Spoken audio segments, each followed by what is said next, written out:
First of all, God is good, man. I mean, that bank shot by Tyler, I'll take it. But yeah, I really appreciate the effort of the guys. I didn't take Richie out the whole second half because he was just balling out there until he got hurt. But our guys were cramping up. J3, our import, was cramping up by the fourth quarter. Tyler was cramping up by the third quarter. Perk was also cramping up late in the game, but they didn't quit. We knew how important this game was for us, and we really played well. We were up for the challenge, and I appreciate the way they played, and it just feels good to pull off this upset win. And now we're ready to entertain questions from the media. Coach, with nung na-injure si Richie, was there any concern on your part dahil the player who were making the clutch shots suddenly injured? Well, obviously Richie's our best one-on-one player, but I still have a guy like Tyler that I trusted. I just asked him if he was still good to go for one possession. He said yes. I was picking between him or Perk kung sino mag-free throw when Richie was fouled. Nag-jack in point sila, nanalo si Tyler, pero buisit na miss niya ang isa. Pero thankfully he was able to more than make up for it with the game winner, and it was big. I trust my players to make plays. Whoever's open, they have the freedom to shoot and create. And today Tyler was able to hit the big shots, pero I thought Richie would really held the fort for us and found ways to make a lot of plays for our team. Coach, how about the play of Richie? Kasi you were down by 6, I think, and then siya yung nag-spark ng comeback ninyo. No, Richie was great all game long. I think one of the better games I've seen from him. He wasn't really forcing shots. He was looking for the extra passes. And then I thought he defended pretty good today, actually. He was actually the subject of our viewing from the last game and our last loss. He was pretty bad out there, in my opinion. But the way he played today, he looked like a special player. And Richie was great. I just can't praise him enough for the way he played today. Ay, yan na pala siya. Sabi ko, grabe yung bawi mo from the last game. It's good stuff, man. Yeah. Thank you, Coach. Richie, talk about yung clutch plays mo in the fourth and also yung 3-point shot mo to give your team the lead. Again, thank you kay Coach Charles for giving me actually that the trust dun sa to hold the ball and take over and make the right plays. Not specifically not for me, but for the team, diba? I was really giving plays for the import, especially I haven't played in like 2-3 weeks, so we're also trying to get them going.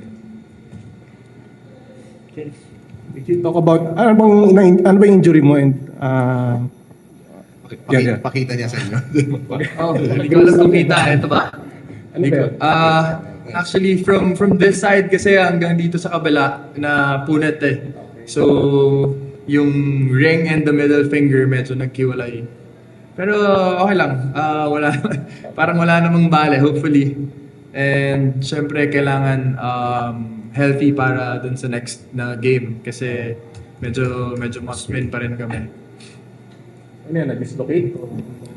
Hopefully wala eh. Pero yung skin kasi talagang punet from the palm side to the other. So, sa kamay. Jason. Sa kamay, yeah. Coach, si Jonathan Williams, ano lang yung masasabi mo sa kanyang, although nag-cramp nga siya kanina, but yung effort niya, anong masasabi? Well, he just battled it out there. Actually, before the game, he was telling me, "Hey, I haven't played in a while. He just got off a flight yesterday at 6 a.m. We had one walkthrough with him. I respect his professionalism. I told him if he can't go, just let me know. But he wanted to battle out there for the team. You can see naman na winner talaga siya. I mean, that's why he's such a great import. That's why he was the best import. And this is just one game for us. Imagine if we can get some time to integrate him to our team. I think that'll be really big. But yeah, I mean, hats off to Jonathan Williams. He played excellent today. Coach, mukhang with this win, yung twice to beat nyo mukhang malaki chance. Depending on what will happen also later, lang yung masasabi? Buhay pa. Actually, our goal is just to take care of our business and win our games. It's out of our control. Ang hirap nga to pray for other teams to lose. But I think our first step was to try to make the quarters. We're not there yet. Obviously, if NLEX can do us a favor and beat Converge tomorrow, that will be great. But we have to take care of business. I think if we beat Macau on Wednesday, we'll be in for sure. And if that happens, then sana we can pull off the upset against San Miguel again and maybe fight for twice to beat. Yeah. Coach, baka last na to. Coach, medyo yung sitwasyon nyo kasi after the Converge game, kasi with DK and ano naman sabi mo dun sa resilience nyo after that situation na wala kang import to this game na facing ball and you were able to pull this off? I think that's great. First of all, we were facing a TNT team that's hungry. Sabi ko nga, they're always a championship, or they're always in the finals in this conference. So we knew we were heavy underdogs. But we had a film session. I think the coaches were also, not just me, my staff were able to light a fire on the guys. We called out whoever was performing well. We said, kahit naman walang import, we just wanted to battle, but the way we played there didn't look too good. And guys were angry at practice. Richie wasn't happy the last two practice, and I'd like to see that. Diba? You want guys that are competitive, and I think he didn't say much, but his game did the talking today. And it's a big performance. And now we're just looking for consistency. We're trying our best to change and build a culture with our team here. So hopefully we can pull off a few more wins. Coach, bigay back lang ako sa previous question. Medyo blessing in disguise ba sa inyo na available kagad si J3?